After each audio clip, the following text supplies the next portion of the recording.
Hey fourth grade, it's Mr. Rand here. This week we'll be working on main idea. In this following slideshow, you will see a model, a guided, and an independent practice looking for the main idea. We are going to start this lesson by reading the learning target. Please read aloud with me what's on the screen next to the arrow. Identifying the biggest, most important idea about a topic and the details that tell more about that idea will help you understand an informational text. As we're looking at the passages today, that's going to be our main focus.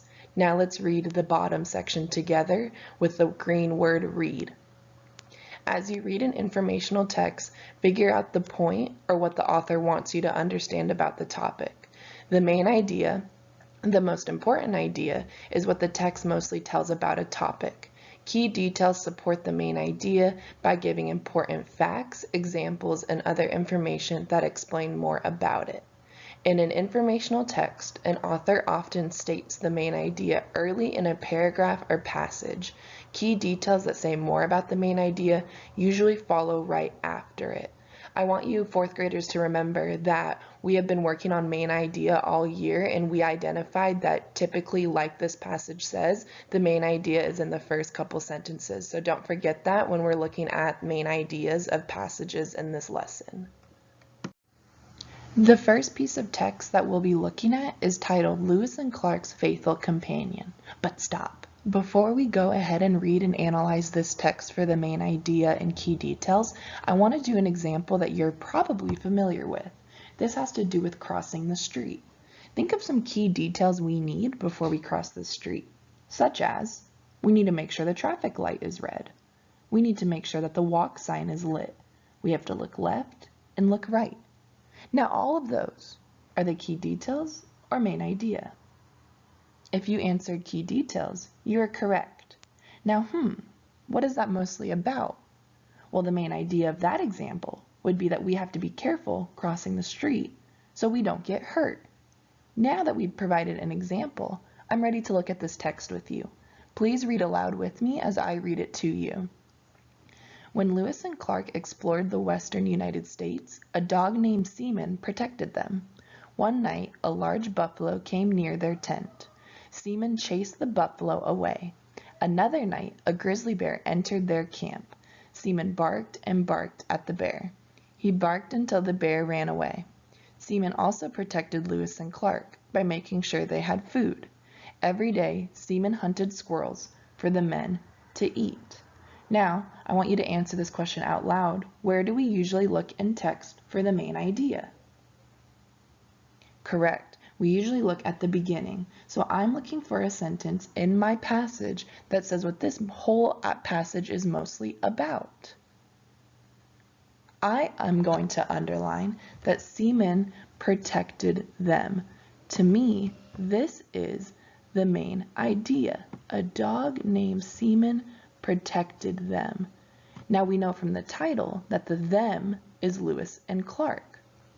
So go ahead and underline that sentence with me. That is going to be our main idea. Now we're going to go ahead and try to identify the key details in our organizer. Please turn to the next page. We just finished reading the text and identifying the main idea. Now we are going to use this organizer to fill out the rest of the details in this passage. Let's start by reading the Think section together at the top. Use what you've learned about reading informational text to identify two key details that support the main idea of the passage. Complete the chart by adding two more key details. Lucky for you, the main idea and first key detail are done for you. Let's also read those together and make sure that we agree. The main idea that they stated was Lewis and Clark's dog Seaman protected the explorers. Would you agree? Yes, I would agree too. Now, our first key detail says Seaman chased away a buffalo. Does that key detail support our main idea of being protective? Yes, I would agree. Now, when I'm looking for my second key detail, I want it to support the main idea. What's another way that Seaman protected the explorers? Then once you come up with a second detail, I want you to find a third detail as well. Please pause this video and come up with your second key detail and third key detail. Also, students, I want you to remember that we find the main idea in key details to make sure we better understand text. That's the purpose for why we're doing this today. So you should have paused the video and now resumed it to see what answers you could have gotten for your notes. Key detail number 2 that was identified was that Seaman barked at a grizzly bear until it ran away. Do you agree that that helped protect the explorers? I do. Go ahead and give yourself a pat on the back if you also got that answer. Now we have to check our third key detail. It says, Seaman made sure the explorers had food by hunting for squirrels every day. Does that also ensure that Seaman is protecting Lewis and Clark? I would agree. If you got both answers correct, go ahead and give yourself another pat on the back. Good job. Now we did our model together. Let's go to another passage. Stop. Before you read this text, I want us to take a look at the title and the picture. We always do this in class. What do you notice? What do you wonder? I wish I could hear your answers. So what I see is it's titled The Snake and the Charmer. When I'm looking at that picture, do I see both? I would think so. I see a snake coming out of a basket, and I see a man with an instrument of some sort, and I would guess that he is the charmer. Have any of you guys ever seen an image like this in a book, movie, or TV show? Now, I'm ready for us to go ahead and read the passage. Again, I'm going to read it out loud, and I want you to, at home, to be reading it with me. Ready, set, go. You have probably viewed the following scene in a movie or on TV. A snake charmer sits in front of a straw basket and plays a flute-like instrument. Suddenly, from inside the basket, a long hooded cobra rises up. As the snake charmer plays the music, the cobra sways back and forth. It does not try to attack the snake charmer. Instead, the snake appears to be swaying in rhythm to the music. In reality, nothing could be further from the truth. The cobra can only see vibrations in the ground. What the cobra sways to is not the music. It sways to the motion of the flute that the snake charmer moves back and forth as he plays. The cobra is trying to get into position to strike at the flute. However, as long as the snake charmer keeps the flute in motion, the snake cannot attack. The Indian cobra is a favorite of snake charmers because daylight interferes with the snake's ability to strike. At night, however, the Indian cobra is extremely dangerous and more accurate. Cobras don't normally attack people. However, instead, they go after frogs, fish, birds, and small mammals. We have just finished reading the text together.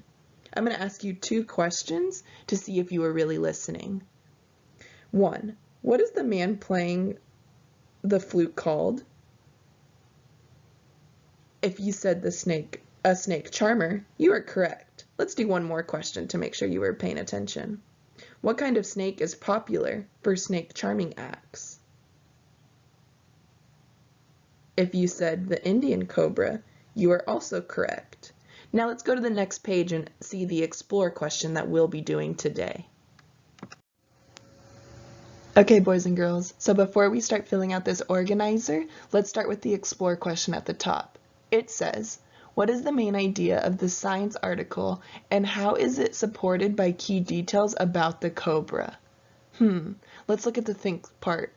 It says, complete the chart below with information that shows that the cobra is not really charmed by the snake charmer. On the top right, I see a little speech bubble. Let's also read that as well. Look for key details that give you information about the cobra's action. So we're trying to figure out why the cobra is not really charmed by the snake charmer. You'll see in your chart that it already provided the third key detail. Let's read that together to get a better understanding what we need to be looking for. It states, the cobra sways to the motion of the flute as the snake charmer moves back and forth. Now, when I'm looking through this, we got to go back to the text. So please at this time, go back to the text. So far for the snake and the charmer, we have read the text together. We've looked at our explore question and we've read the third key detail that the paper provided for us. Now at this time, I want you to pause this video and read this passage independently. When you finish, click play and I'll continue with further instructions. Now, before we get started, I want to read the explore question one more time. What is the main idea of the science article and how is it supported by key details about the cobra? Remember, it's showing that the cobra is not really charmed by the snake charmer. Now, I'm not sure if you also had difficulty, but when I reread it, I couldn't find one single sentence that identified the main idea. Instead, I tried working backwards and identifying the key details to help me say what the main idea is. If you're confused, we're going to talk through this together. Now, I started with the first paragraph. The author said that the snake appears to be swaying in rhythm to the music. The snake charmer plays on his flute. But when I began to read the next paragraph, I learned that wasn't true. The cobra only sensed the vibrations. That seems like an important detail to me. I'm going to make sure I put that one in my chart as my first key detail. Now, let's think about the second one. I'm going to keep reading to find another key detail that is similar to the two that we've found. At this time, I want you to pause the video and see if you can find two other details for how the snake charmer is not really charmed by the snake charmer. When you finish, click play. Now that you've clicked play on this video, you're ready to check your answers with me. Let's start with our key details because that's what we found first. First key detail that we identified as we were reading the second time was that the cobra only sensed vibrations. So it's not the flute that the cobra is watching and moving his head like, it's those vibrations. Now I wanted you to come up with the second key detail by yourself. Let's see if you got it. The cobra tries to get into position to strike, but the flute keeps moving. Okay, so remember, our question is saying how the cobra is not really charmed by the snake charmer. So all three of those details give us one main idea, and that is that a cobra does not sway to the flute music. That's what the main idea of this article is mostly about. So our key details are supporting that a cobra does not sway to the flute music.